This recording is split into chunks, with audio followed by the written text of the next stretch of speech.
such magic in being with you. Love is true, love is you, and I think you are a perfect angel. Clap your hands if you will. I think you are the perfect one.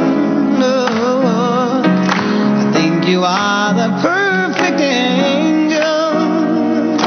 I think you are a perfect one.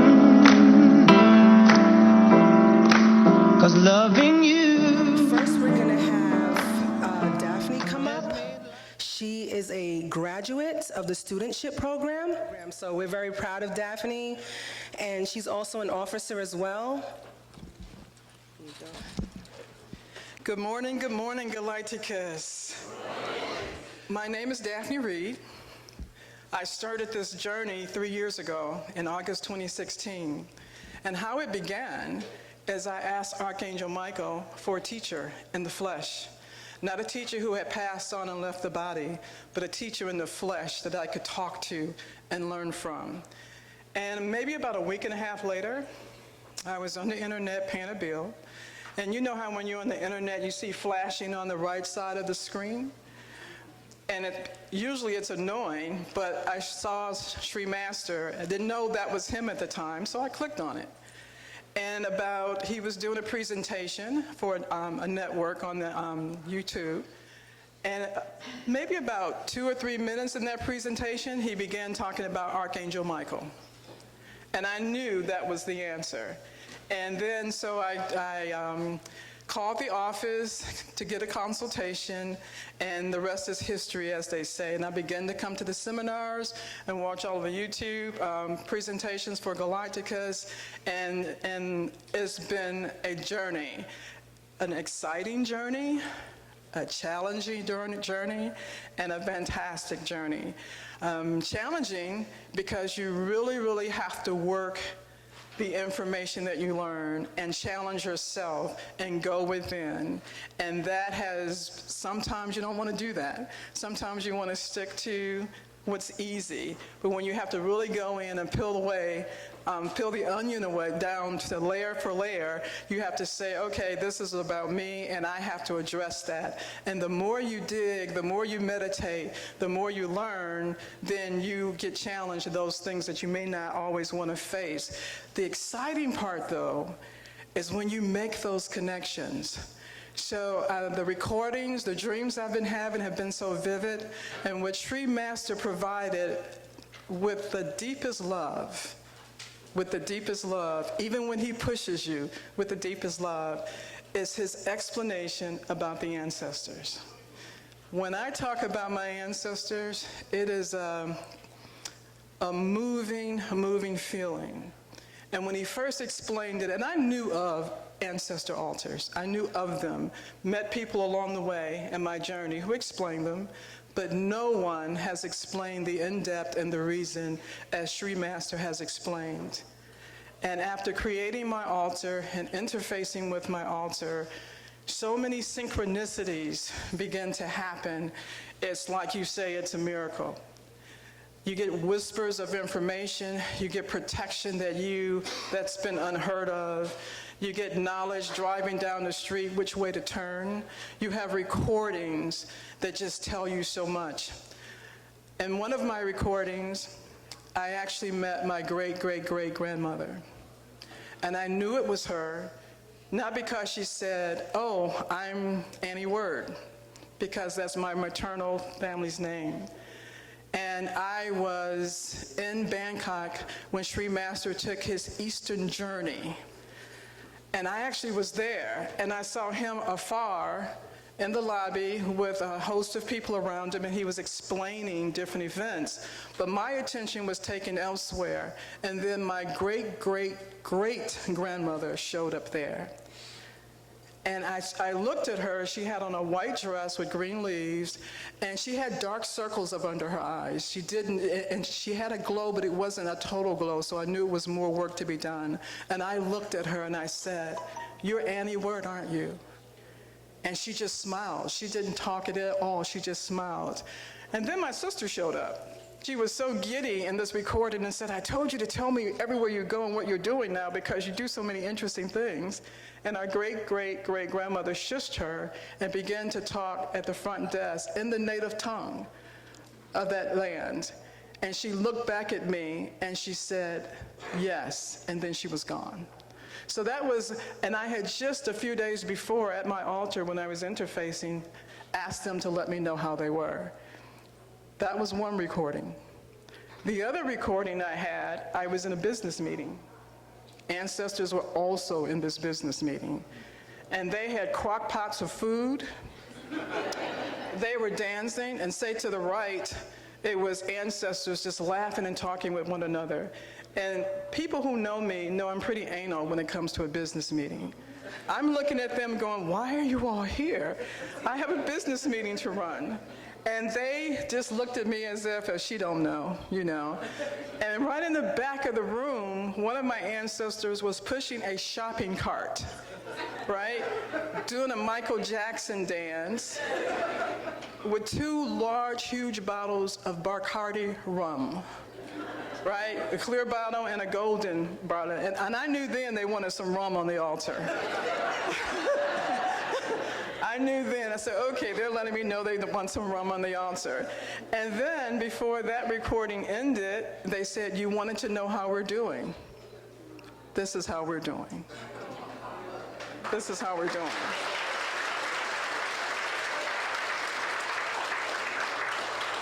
So it's been a magnificent journey, and I love being with all of you because I love to hear about your stories as well, and thank you. Right? So Patrick, he will share some of his experiences as well.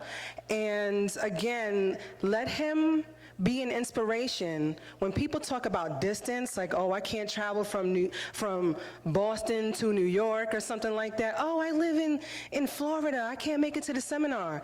He has made it to several, and he doesn't even live in this country. So major inspiration.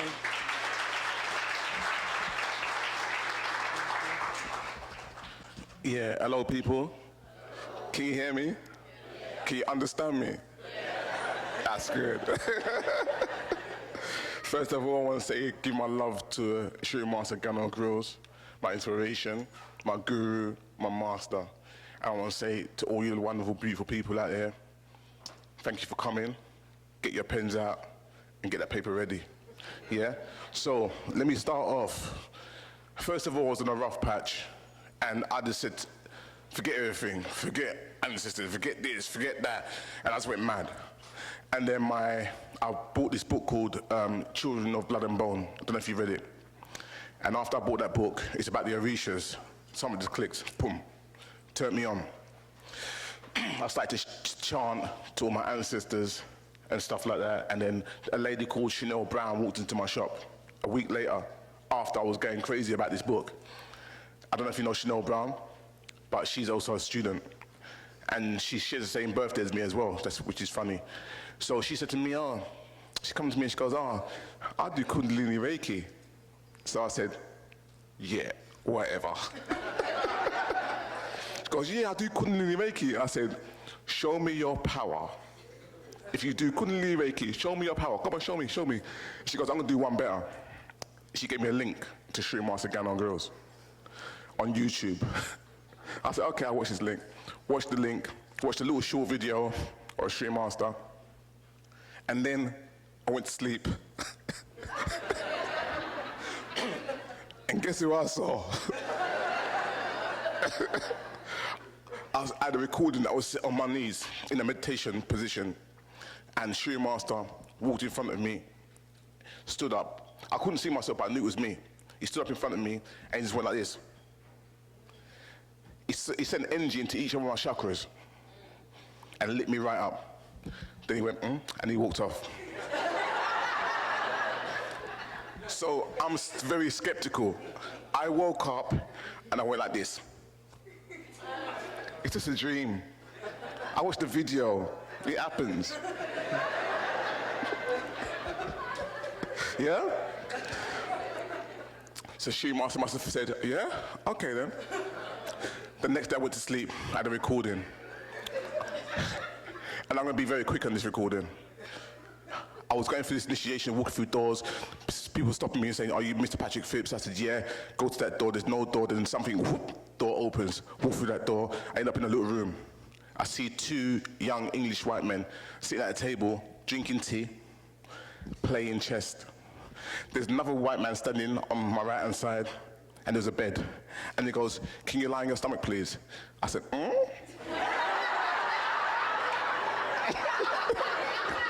And he goes, "Lie on your stomach." I said, "Okay, I'm gonna give you the benefit of the doubt."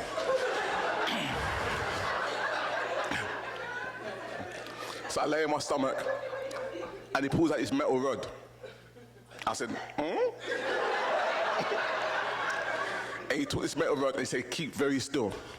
And he pushed it into my coccyx bone. I said my coccyx bone. And he's pushing it into my coccyx bone. And I'm saying, "Stop, stop." And I can feel my coccyx bone and my whole spine vibrating like a digger, like a road digger. It was vibrating, vibrating, vibrating. And I felt like someone was trying to rip it out my back. And it was just vibrating so, it was painful. I woke myself up, yeah? I was in my belly, and guess what happened? My coccyx bone was vibrating. For about 45 seconds, and I'm on my bed, ah! Everybody's gone to work, so I'm shouting loud, ah! 45 seconds gone, it starts to cool down. It starts to cool down, and I felt a massive heat in my back, my lower back. I thought, what is that, man? So, 2 days later, I watched another video. I don't know if you've seen this video before when Sri Master was having an interview on radio, and the presenter said to him, "What's it feel like when you activate your Kundalini?" Have you seen that video? And he goes, "First, it feels like two things." He said, "It feels like two things. The first thing is someone's got their fist and they've punched you in your coccyx bone."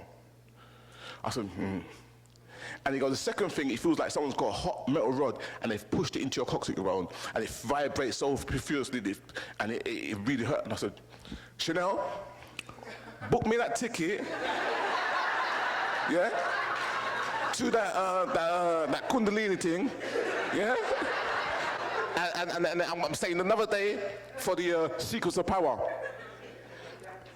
And I never looked back since.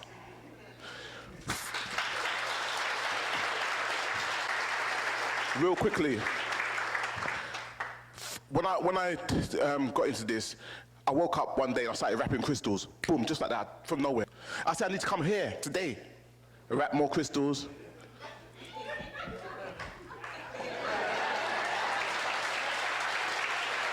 Thank you, I need to go. Take care of yourself, enjoy the seminar. Peace and love to everyone, yeah? Love and light. Bless. Thank you, Patrick. That was a beautiful testimony and very entertaining, right? It sets the mood for the day.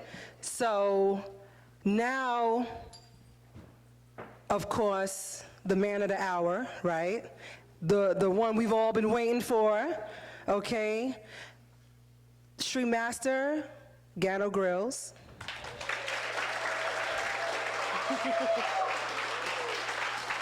Knowledge. A lot of people ask me if I'm going to stream this online or if it's going to be something that can be made readily available, and my answer is always definitely not. If you are not willing to come out of your comfort zone, like all of you people have, get on a train, plane, and automobile, you do not deserve to have the knowledge of what it is that I will teach you today. It makes it very unfair and unbalanced when people are not willing to come forth. And one of the things I've said before is that no one has ever asked the high priest of the mystery schools to come to their house and make it comfortable for them to have and make the mystery school knowledge easy. It's not supposed to be easy. It is supposed to challenge everything that you think you know out of the equation of your limitation. And that is the catalyzer for true change in the lives of everyone who is willing to institute and implement the things that they are willing to accept. with the reciprocity, the proper reciprocic equation. That's another element that a lot of people are not fully affluent in. So we're going to cover those things.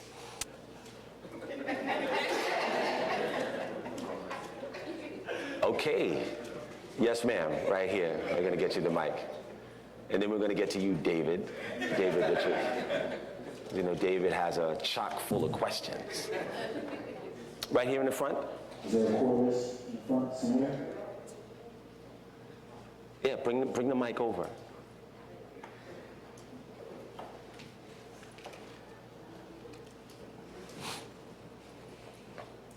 If you could raise your hand and bring it right here so she could find you. Thank you. Greetings, True Master. Greetings, how are you? Greetings, everyone. My question, my last seminar is my very first seminar. Since then, I've been having a whole lot of experiences. One of them was a recording. I'm not going to get into the whole recording, but I saw in the recording Lord Ganesha. He was kind of covered up, and right behind him was Lord Thoth. And I didn't really understand if they're the same being, how was I able to see both of them at the same time? So that's my question. Did everyone hear that question? Okay, so what's your name? LaQualia. LaQualia? Yes. Okay, so LaQualia had a vision, would you say? Or a dream? It was a recording for drink. Okay, so it was we like to call dreams recordings. That makes a very classic distinction between you willing to forget, your willingness to forget the dreams, and your ability to access the recording of the action of what you truly experienced. If you start seeing recordings when you refer to dreams, you'll have a better accuracy in recollecting something that pertains to you. So what LaQualia asked, she had a recording about Lord Ganesha and Lord Thoth being together. Lord Ganesha was in front of Lord Thoth, correct? So I shared this yesterday. By the way, hi Mom, how are you? My mom is right there. Raise your hand, Mom, so everybody can see.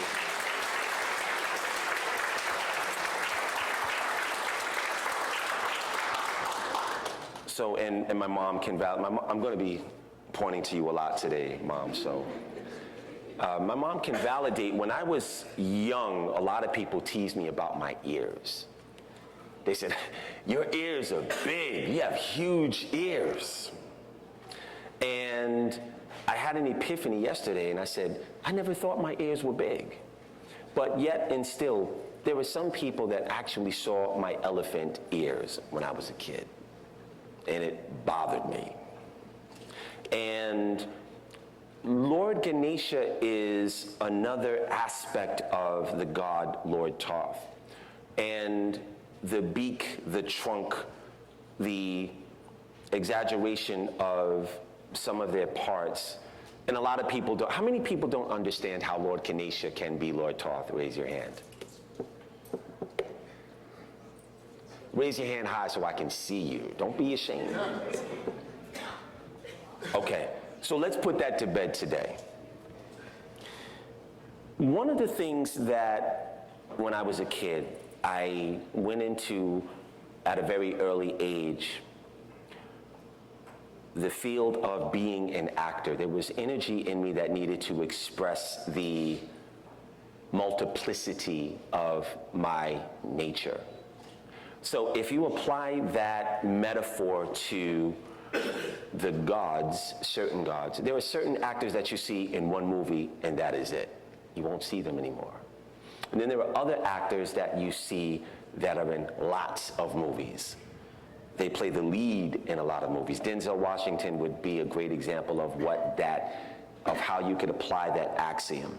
When you look at an actor, the energy of Denzel Washington is what it is. But when he plays Roman Israel, the fat or obese lawyer, or he plays another character, he's a different representation of the energy that he's using to give life to that character.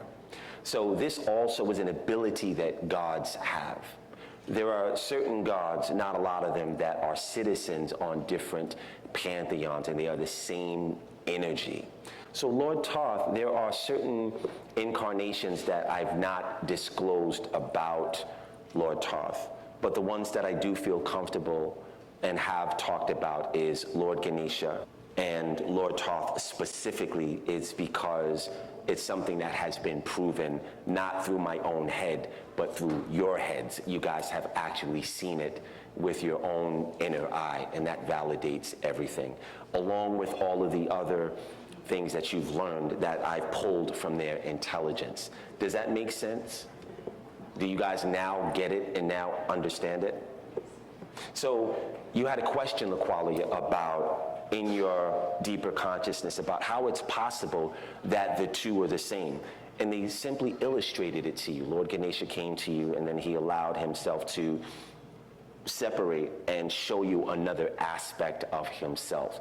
The same way, again, like if you look at an Denzel Washington, he is a citizen on the board of many different movies, but he's still Denzel Washington. And that's something that's possible. Actually, if you look at that whole thing about being an actor, it is something that is mimicked from the gods and how they're able to be present in different equations in the universe, okay? That's why that was brought to you. You had a question, David Richards? We're gonna get you the microphone.